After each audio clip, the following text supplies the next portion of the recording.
भारत का वित्त आयोग एक संवैधानिक निकाय है जिसका गठन राष्ट्रपति द्वारा हर 5 वर्ष में केंद्र और राज्यों के बीच वित्तीय संबंधों पर सिफारिशें देने के लिए किया जाता है।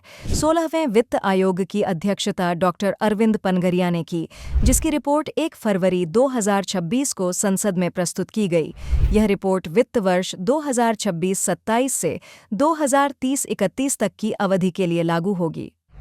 आयोग की सबसे अहम सिफारिश यह है कि केंद्रीय करों के विभाज्य पूल में राज्यों की हिस्सेदारी 41% पर ही बनी रहे, जो 15वें वित्त आयोग के समान है। विभाज्य पूल केंद्र के सकल कर राजस्व से उपकर, अधिभार और कर संग्रह की लागत घटाने के बाद तय किया जाता है। राज्यों के बीच करों के वितरण के लिए 16वें वित्त आयोग ने एक नया सूत्र अपनाया है। इसमें आय दूरी को 42.5% वजन दिया गया है, जो राज्यों की प्रति व्यक्ति जीएसडीपी और शीर्ष 3 समृद्ध राज्यों के औसत के अंतर पर आधारित है। 2011 की जनसंख्या को 17.5% वजन, जनसांख्यिकीय प्रदर्शन को 10%, क्षेत्रफल को 10% और वन एवं पारिस्थितिकी को 10% वजन दिया गया है। इसके अलावा पहली बार राष्ट्रीय जीडीपी में योगदान को 10% वजन के साथ शामिल किया गया है, जबकि कर एवं राजकोषीय प्रयास वाले मानदंड को हटा दिया गया है। वन मानदंड में अब घने व मध्यम घनत्व वाले वनों के साथ साथ ओपन फॉरेस्ट तथा 2015 से 2023 के बीच वन क्षेत्र में हुई वृद्धि को भी शामिल किया गया है। जनसांख्यिकीय प्रदर्शन को अब कुल प्रजनन दर की बजाय 1971 से 2011 के बीच जनसंख्या वृद्धि के आधार पर आंका जाएगा।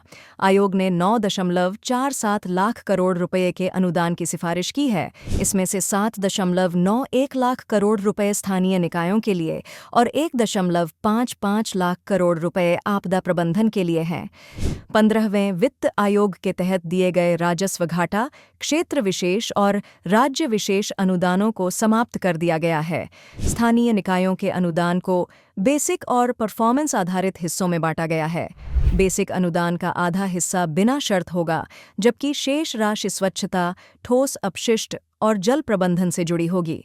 शहरी निकायों के लिए विशेष अवसंरचना अनुदान और शहरीकरण प्रीमियम भी प्रस्तावित किए गए हैं, जिनका उद्देश्य अपशिष्ट जल प्रबंधन और ग्रामीण शहरी संक्रमण को बढ़ावा देना है। आपदा प्रबंधन के लिए कुल 2.04 लाख करोड़ रुपए का कोष प्रस्तावित है, जिसमें केंद्र की हिस्सेदारी 1.55 लाख करोड़ रुपए होगी। उत्तर पूर्वी और हिमालयी राज्यों के लिए केंद्र राज्य हिस्सेदारी 90:10 तथा अन्य राज्यों के लिए 75:25 होगी। राजकोषीय रोडमैप के तहत आयोग ने 2030 से 31 तक केंद्र के राजकोषीय घाटे को जीडीपी के 3.5% तक लाने और राज्यों के लिए 3% जीएसडीपी की सीमा तय करने की सिफारिश की है। ऑफ बजट उधार को पूरी तरह समाप्त कर उन्हें बजट में शामिल करने पर जोर दिया गया है। इसके अतिरिक्त आयोग ने डिस्कोम्स के निजीकरण, सब्सिडी के युक्तिकरण तथा 308 निष्क्रिय राज्य सार्वजनिक उपक्रमों को बंद या निजीकरण करने जैसी संरचनात्मक सुधारों की भी सिफारिश की है। कुल मिलाकर 16वां वित्त आयोग राजकोषीय अनुशासन, पारदर्शिता और विकासोन्मुख संघीय ढांचे को मजबूत करने की दिशा में एक महत्वपूर्ण कदम माना जा रहा है।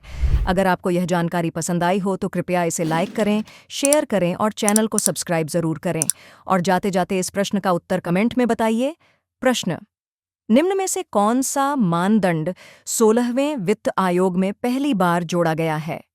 ए. कर प्रयास, बी. जनसांख्यिकीय प्रदर्शन, सी.